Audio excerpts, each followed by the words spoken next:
Yan guys, nag-harvest na sila ng mais dito sa tabi ng kalsada. Yan. Kita nyo ba? Parang hindi kakatin si nanay mo. Naka ano lang. Sleeveless.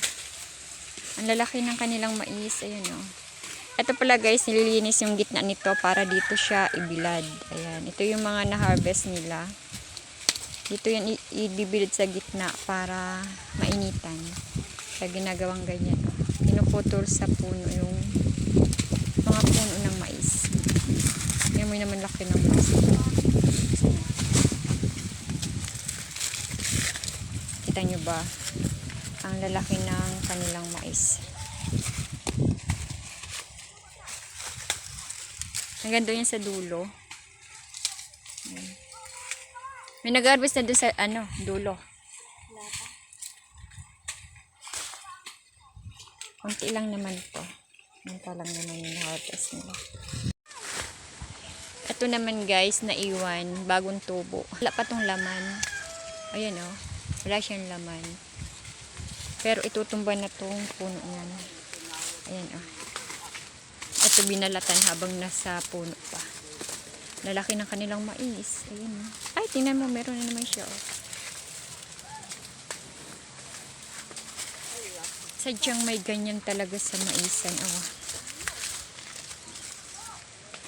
Ito.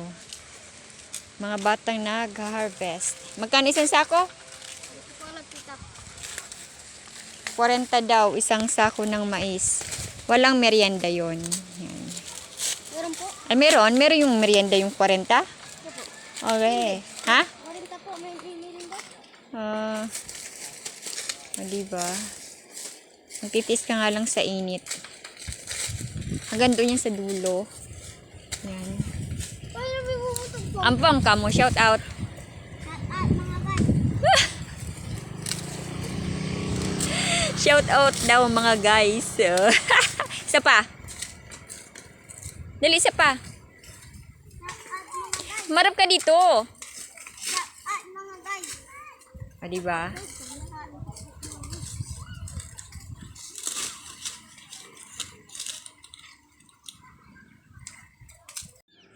Ito na pala guys, yung tsura niyan dito sa harap. Ayan. Naputulan na ng mga puno ng mais. At nalinis na yung gitna. Diyan yan ibibilad yung mga mais.